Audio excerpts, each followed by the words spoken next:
Hello nursing experience, welcome to M to AIIMS nursing YouTube channel पे। तो students, आज हम बात करेंगे कुछ इंपॉर्टेंट क्वेश्चंस के बारे जो कि ज़रूरी होने वाले आरआरबी, नॉर्थ स्टेट और जीएमसीएच के रिलेटेड। तो इस वीडियो को पूरा देखिए। तो चलिए शुरू करते हैं। First question, major clinical findings in prostatic enlargement is red blood cell cast in urine, pain in the groin, increase urinary frequency in an old man और जनरल मेलिस। तो स्टूडेंट्स, इस क्वेश्चन में हमसे पूछा गया कि प्रोस्टेटिक इनलार्जमेंट का major clinical symptom क्या है। तो प्रोस्टेटिक इनलार्जमेंट को ही हम बोलते हैं BPH, which is benign prostate hypertrophy. BPH हमारे किस में ज़्यादातर देखा जाता है? ये हमारे मेल अडल्ट या फिर मेल ओल्डर क्लाइंट्स में ज़्यादातर देखा जाता है। इस कंडीशन में क्या होता है, जो जब बीपीएच, जो हमारा जो प्रोस्टेट ग्लैंड का जब इनलार्जमेंट, जो हाइपरट्रॉफी होता है, तो वो हमारे यूरेथ्रा को ऑब्स्ट्रक्ट कर देता है, जिसकी वजह से हमारे जो इंक्रीज इन यूरिनरी फ्रिक्वेंसी होता है नाइट टाइम में भी और डे टाइम में भी, और ये हमारे जो फ्लो ऑफ यूरिन का है, फ्लो ऑफ यूरिनरी फ्लो है, उसको ये डिक्रीज कर देता है। जिसकी वजह से क्या होता है, जिसकी वजह से ये यूरिनरी अर्जेंसी को इंक्रीज कर देता है। ठीक है स्टूडेंट्स। इस question, bag of worms feels in testis is characteristic of varicocele, hydrocele, rotation of testis और टेस्टिकुलर मेलिग्नेंसी। तो स्टूडेंट्स, इस क्वेश्चन हमसे पूछा गया जो हमारे टेस्टिस में जो बैग ऑफ वॉर्म्स फील होते हैं, तो वो किसका कैरेक्टरिस्टिक है? तो ये हमारा कैरेक्टरिस्टिक होता है वेरिकोसील का। वेरिकोसील क्या होता है? जो हमारे स्क्रोटल वेन्स है, जब उसमें हमारे एनलार्जमेंट हो जाता है, वो उस कंडीशन को हम वेरिकोसील कहते हैं।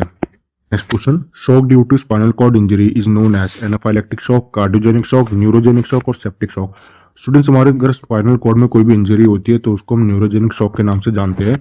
अगर आपसे पूछा जाए न्यूरोजेनिक शॉक में क्या मेजर सिम्टम पेशेंट में देखा जाएगा, तो पेशेंट में देखा जाएगा हाइपोटेंशन प्लस ब्रेडिकार्डिया। ठीक है students, hypotension plus bradycardia neurogenic shock में पेशेंट को देखा जाएगा। आपसे ये भी पूछा जा सकता है हाइपोटेंशन और ब्रेडिकार्डिया कौन सी कंडीशन में देखा जा सकता है, तो वो किसमें? न्यूरोजेनिक शॉक में देखा जा सकता है। अभी एक नॉर्सेट 7 प्री का जो एग्जाम हुआ था, उसका एक क्वेश्चन था ऑटोनॉमिक डिसरिफ्लेक्सिया। तो इसमें क्या देखा जाता है पेशेंट पे? Hypertension plus bradycardia. ठीक है स्टूडेंट्स, ये हमारा प्रीलिम्स का भी पेपर में आया था। तो हमेशा याद रखना, अगर ऑटोनॉमिक डिसरिफ्लेक्सिया आपसे पूछा गया है तो हाइपरटेंशन प्लस ब्रेडिकार्डिया आप पेशेंट में दिखेगा। अगर यहीं पे अगर न्यूरोजेनिक शॉक अगर आपसे पूछा गया है तो देखा जाएगा hypotension plus bradycardia. Earliest sign of cardiogenic shock is peripheral vascular resistance, altered level of consciousness, pitting edema और heart murmurs। कार्डियोजेनिक शॉक का अर्लीस्ट साइन हमारा क्या होगा? Altered level of consciousness. Drug of choice to treat cardiogenic shock is, हमारा cardiogenic shock treat करने का drug of choice क्या है? डोपामिन, एड्रेनालिन, नाइट्रोग्लिसरीन या फिर लिडोकेन। तो अगर आपसे पूछा जाए कि कार्डियोजेनिक शॉक का ड्रग ऑफ चॉइस क्या है, तो हमारा ड्रग ऑफ चॉइस होता है डोपामिन। अगर आपसे पूछा जाए कि हार्ट फेलियर का ड्रग ऑफ चॉइस क्या है, तो उसका ड्रग ऑफ चॉइस होता है हमारा digoxin. Next question, the nurse suspect the patient is in shock after craniotomy, which should be the appropriate nursing action. Students, इसमें हमसे पूछा गया है एक पेशेंट है क्रेनियोटोमी के बाद शॉक में चले गया है, तो नर्स का प्रायोरिटी एक्शन क्या होगा? Inform the physician, increase intravenous fluid, give Trendelenburg position और मॉनिटर वाइटल कंटिन्यूसली। अगर आपसे पूछा जाए कि अगर कोई पेशेंट शॉक में गया है तो हम सबसे पहले फिजिशियन को इन्फॉर्म करेंगे। Hypotonic solution among the following is 0.33% NS, 0.9% NS, डेक्स्ट्रैन और 50% डेक्सट्रोज। इसमें हमसे पूछा गया कि हाइपरटोनिक सोल्यूशन कौन सा है, तो हमारा जो 50% डेक्सट्रोज है, ये हमारा हाइपरटोनिक सोल्यूशन होता है।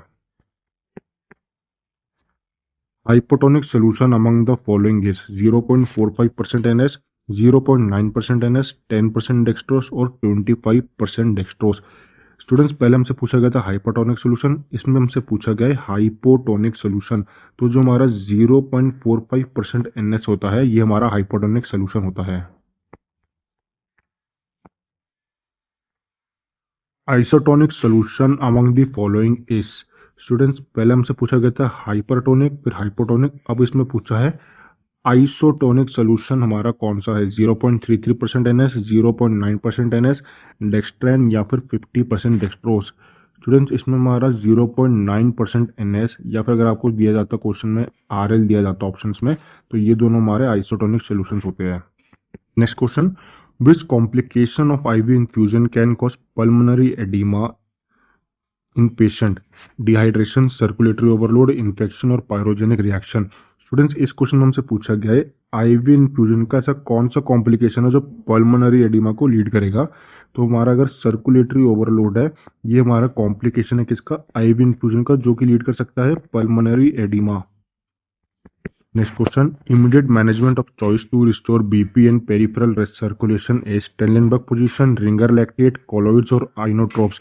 स्टूडेंट्स अगर आपसे पूछा जाए इमीडिएट मैनेजमेंट ऑफ चॉइस कौन सा है हमारा बीपी रिस्टोर करने के लिए या फिर पेरिफेरल सर्कुलेशन को रिस्टोर करने के लिए, तो हम पेशेंट को एडमिनिस्टर करेंगे Ringer lactate which is an isotonic solution.